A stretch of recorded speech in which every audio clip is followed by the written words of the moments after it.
तो अगर तुम भी जे या नीट की तैयारी कर रहे हो और तुमने भी अभी इनऑर्गेनिक केमिस्ट्री पढ़ना शुरू किया है तो तुम्हारे माइंड में भी यही आ रहा होगा जो कोटा फैक्ट्री में वैभव के माइंड में आया था। ये लोग है ना एक्सेप्शन बोल बोल के चूतियां काट रहे। एक्सेप्शन नहीं है, ये एक्सक्यूज है, एक्सक्यूज, प्योर एक्सक्यूज। इनके पास है ना सारे आंसर देने वाली कोई थ्योरी नहीं है। और ऐसा है ना कि इनऑर्गेनिक केमिस्ट्री को एक हवा बना रखा है कि एक्सेप्शन है, एक्सेप्शन, एक्सेप्शन है। बट मैंने जितने भी क्लासेस लिए हैं, मैंने पूछ लेना किसी भी बच्चे से, एक भी चीज रटनाने की जरूरत नहीं है। हर चीज के पीछे कुछ ना कुछ लॉजिक है। तो इस वीडियो में मैं सारा कुछ डिटेल में बताऊंगा कि कौन कौन सी चीजें जिसका अगर हम ख्याल रखें तो हमें कम से कम रटने की जरूरत पड़ेगी और ज्यादा से ज्यादा मार्क्स आएंगे। क्योंकि 2024 का अगर आप पेपर देख लो तो फिजिकल, ऑर्गेनिक, इनऑर्गेनिक में सबसे ज्यादा वेटेज किसी का था तो वो इनऑर्गेनिक केमिस्ट्री का था। तो चैनल पे नए हो तो सब्सक्राइब करें और वीडियो को स्टार्ट करते हैं। So hello everyone, so this is Mrityunjay and finally welcome to the new video. तो तुम सबने कोटा फैक्ट्री में जीतू भैया का डायलॉग सुना होगा ना, बेटा इनऑर्गेनिक केमिस्ट्री ना एक्सेप्शन होती है।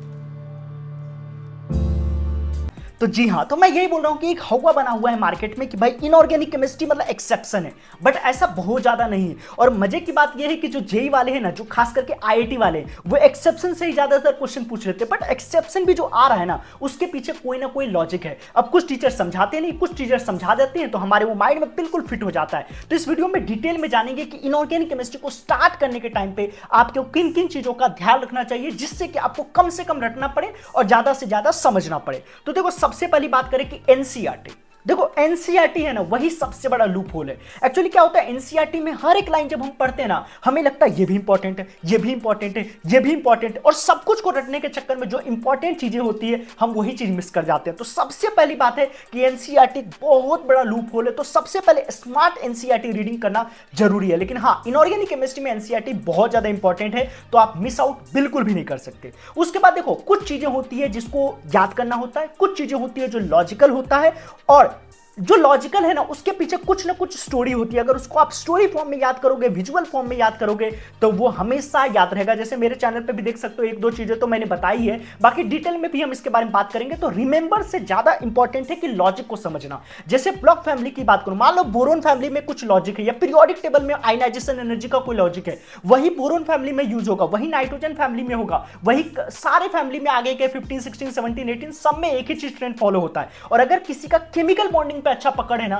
तो डेफिनेटली उसकी इनऑर्गेनिक बहुत ही ज्यादा शानदार होने वाली है, जो आगे चल के मैं बताऊंगा भी। तो ये ध्यान रखना। और अगर मैं बात करूं कि जैसे मैंने बताया भी कि 2024 का जो पेपर था उसमें सबसे ज्यादा वेटेज इनऑर्गेनिक केमिस्ट्री का था, और सिंपल 3 चैप्टर करने थे आपको, chemical bonding, coordination compound and DNF block. अगर डीएनएफ ब्लॉक कर लेते हो तो ब्लॉक फैमिली के ज्यादातर क्वेश्चन आपसे डेफिनेटली हो जाएंगे। और केमिकल बॉन्डिंग और कोऑर्डिनेशन कंपाउंड एक ऐसा चैप्टर है जिसमें रटना कम होता है और समझना ज्यादा होता है, इसलिए बच्चे थोड़ा भागते भी है इस चीज से। उसके बाद देखो, एक्सेप्शन, जैसा मैंने पहले भी बोला, चाहे जीतो भैया का डायलॉग हो, चाहे हर जगह एक हवा बना रखा है। लेकिन एक्सेप्शन में मैक्सिमम टाइम आप देखना लेंथनाइट कॉन्ट्रैक्शन आ रहा होगा, डीएनएफ ब्लॉक कॉन्ट्रैक्शन आ रहा होगा, पुअर शिल्डिंग आ रही होगी, जेड इफेक्टिव आ रहा होगा, इन्हीं सब चीजों के अराउंड में रिवॉल्व हो रहा है, या फिर बैक बॉन्डिंग हो रहा है, इलेक्ट्रोनेगेटिविटी आ रहा होगा। तो ये सब बेसिक चीजें हैं जो बार बार रिवॉल्व करती है। जब आप अच्छे से डिटेल में पढ़ते हो तो आपको समझ में आ जाता है कि ट्रेंड क्या फॉलो हो रहा है एक्सेप्शन होने का।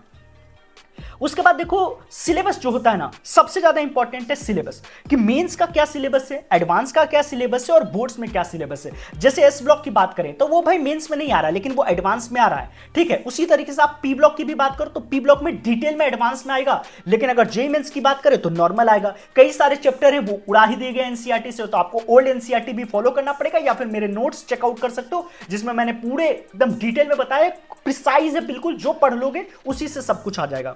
उसके बाद देखो, short notes, definitely inorganic chemistry में short notes are going to be a crucial role, because जितना ज्यादा से ज्यादा आपके शॉर्ट नोट्स प्रिसाइज होंगे, जैसे ब्लॉक फैमिली है तो पूरी रामायण तो आप याद नहीं कर सकते, लेकिन उसका सार जो जो इंपॉर्टेंट है, जो जो बार बार क्वेश्चन पूछा गया पीवाईक्यूज में, दैट आर वेरी इंपॉर्टेंट। और अगर आपके शॉर्ट नोट्स है तो डेफिनेटली आपके मार्क्स बहुत ज्यादा आएंगे।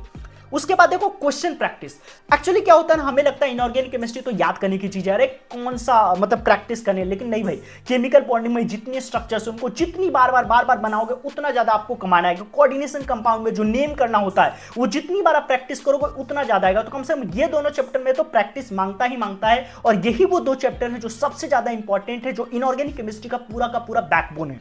ठीक है। उसके बाद मैं PYQs की बात करूं तो देखो मैंने एक क्लास में भी बहुत बार बोला है और फिर से एक बार समझा देता हूं लॉजिक क्या होता है। जैसे मान लो पीरियोडिक टेबल है भाई, IIT 1961 से होते आ रहा है, मैं 1980 के बाद भी मानता हूं, तो हर साल पीरियोडिक टेबल से 1 से 2 क्वेश्चन तो पूछे ही गए होंगे। तुम्हें कितना क्वेश्चन लगता है तुम पीरियोडिक टेबल में बना सकते हो? मुश्किल से 20 क्वेश्चन। अब सोच लो इतने सालों से हो रहा है, तो तुम्हें लगता है कोई ऐसा पॉइंट होगा जो अब तक PYQ में नहीं पूछा गया हो? इसका मतलब कोई भी नया क्वेश्चन फ्रेम करना इतना आसान नहीं होगा। IIT वाले कर भी सकते, बट मेंस वाले कर पाएंगे क्या? NTA कर पाएगा? बिल्कुल भी नहीं। तो अगर आप PYQ सिर्फ कर लेते हो तो इनऑर्गेनिक केमिस्ट्री में 95% क्वेश्चन आपके सही होने के चांसेस 100% है। ठीक है। उसके बाद एक कोटा फैक्ट्री में काफी सारा डायलॉग है जो वैभव के बीच का रहता है, जो बताता है कि इनऑर्गेनिक केमिस्ट्री बोरिंग होता है, चाहे वो कलर के बारे में बात करता है ना, बहुत सारी बातें उसमें बेसिकली बताई गई है। बट मेरे को ऐसा लगता है कि कुछ चीजें हो रही है ना, तो उसमें कहीं ना कहीं लॉजिक और मजा भी पढ़ाने में एक्चुअली इनऑर्गेनिक केमिस्ट्री में ही आता है, बिकॉज जो सब कुछ रटवार है और आप अगर वहां पे लॉजिक दे दो ना, तो बच्चा भी खुश, और आपको भी ऐसा सोचना चाहिए खुद से। जैसे मैं अपनी बात करूं तो जब मैंने खुद पढ़ा था तो उतने अच्छे से नहीं पढ़ा था, लेकिन जब मैं आप खुद पढ़ाने लगा हूं तो खुद से सोचता हूं कि इसको कैसे अच्छे से समझा सकते हैं। उसी तरीके से आपको भी खुद को समझाना होगा कि इसको कैसे अच्छे से अपने माइंड में डाल दिया जाए जो कभी मैं ना भूलूं।